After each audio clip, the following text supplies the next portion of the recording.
Halo guys, good morning. Kami dari kelompok 4 akan mempresentasikan penelitian sosiologi kami yang berjudul Bau Sampah di Lubung Anaconda. Be watching.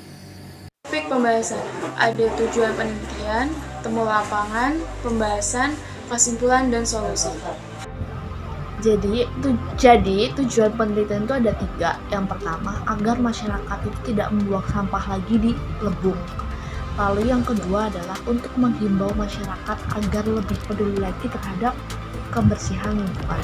Yang terakhir adalah untuk menjaga kebersihan lubung. Baik, di sini saya akan menjelaskan kuesioner.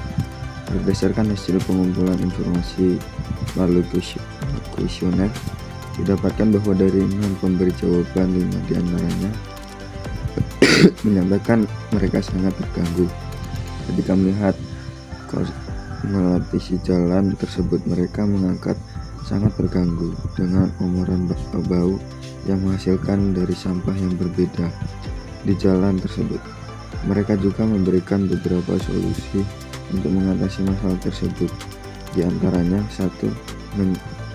Menyiapkan lubang pembuangan sampah yang jauh dan dari tempat tersebut agar masyarakat membuang sampah di sana. 2. Diberi larangan buang sampah di tempat itu dan dilaksanakan sanksi jika melanggarnya. 3. Mengatakan kepada seluruh warga agar tidak membuang sampah situ lagi.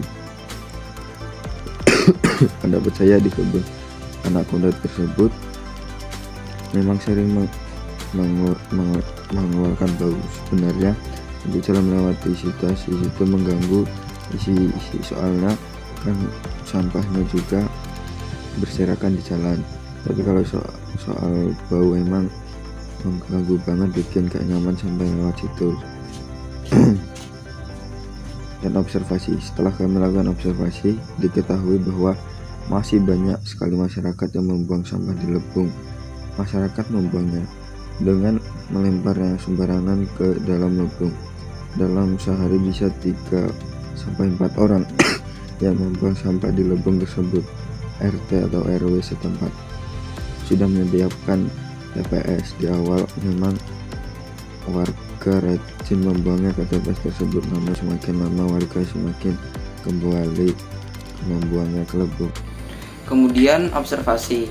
Setelah dilakukan observasi di sekitar area tersebut, dapat bahwa di sekitar area tersebut banyak sekali sampah yang menumpuk, dan juga setelah diobservasi tidak ada tanda atau larangan yang melarang warga untuk membuang sampah di situ. Dan juga sekitar 3-4 orang membuang sampah di situ setiap hari. Untuk hasil wawancara RW setempat, yang pertama adalah pihak RW sudah memberikan himbauan, tetapi masih saja ada yang tidak mengindahkan perintah tersebut, dan itu telah kembali lagi dari SDM-nya sendiri. Untuk penghimbauan membuang sampah di TPS itu sudah dilakukan melalui grup-grup RT setempat yang dimiliki. Untuk tindakan dari RW setempat itu akan dilakukan pembersihan di area tersebut, dan juga perusahaan juga sudah menuntut untuk membantu program perusahaan dalam masalah sampah. Kemudian hasil wawancara dari salah satu warga. Beliau menyatakan tidak setuju karena setiap kali beliau melewati jalan tersebut selalu merasa tidak nyaman, dan juga sampah-sampah tersebut dapat menimbulkan penyakit-penyakit baru. Selanjutnya, pernah ada himbauan dari RT dan RW setempat, namun masih saja banyak warga yang tidak mengindahkan himbauan tersebut.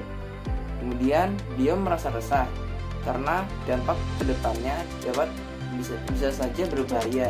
Yang pertama, munculnya penyakit baru yang mungkin saja berbahaya, dan juga terjadi bencana atau longsor yang terjadi di sekitar lubung. Solusi yang diberikan oleh beliau yaitu beliau menyarankan untuk membuat satu mesin yang dapat menghancurkan sampah organik dan sampah anorganik sekaligus. Jadi lebih mudah untuk mengelolanya. Pembahasan. Masalah ini termasuk ke dalam masalah sosial karena menimbulkan keresahan dan kekhawatiran masyarakat. Masalah ini juga termasuk ke dalam paradigma perilaku sosial karena masalah ini terjadi karena mengikuti orang lain. Masalah ini juga termasuk ke dalam ciri-ciri masalah sosial, yaitu dilakukan secara berulang-ulang. Masalah itu juga termasuk ke dalam faktor budaya karena kebiasaan buruk orang Indonesia yaitu suka membuang sampah sembarangan dan tidak peduli terhadap lingkungan. Kesimpulan, setelah kami melakukan observasi, wawancara, dan melalui kuesioner, dapat ditarik kesimpulan bahwa banyak warga yang resah akan adanya sampah di Lebung. Karena hal tersebut dapat menimbulkan bau menyengat, pencemaran lingkungan, dan menyebabkan penyakit. Solusi: 1. Menyediakan TPS untuk membuang sampah agar masyarakat tidak membuang sampah di Lebung lagi. Yang kedua, memasang palang dilarang membuang sampah di situ. Jika terlihat seseorang membuang sampah, harus dikenakan sanksi agar tidak mengulanginya lagi. Yang ketiga, membuat peraturan yang tegas supaya mengingatkan seluruh warga untuk tidak membuang sampah sembarangan. Thank you. Sekian presentasi dari kelompok kami. Jika ada salah maupun ketidakjelasan dalam penyampaian, mohon dimaafkan. Thank you.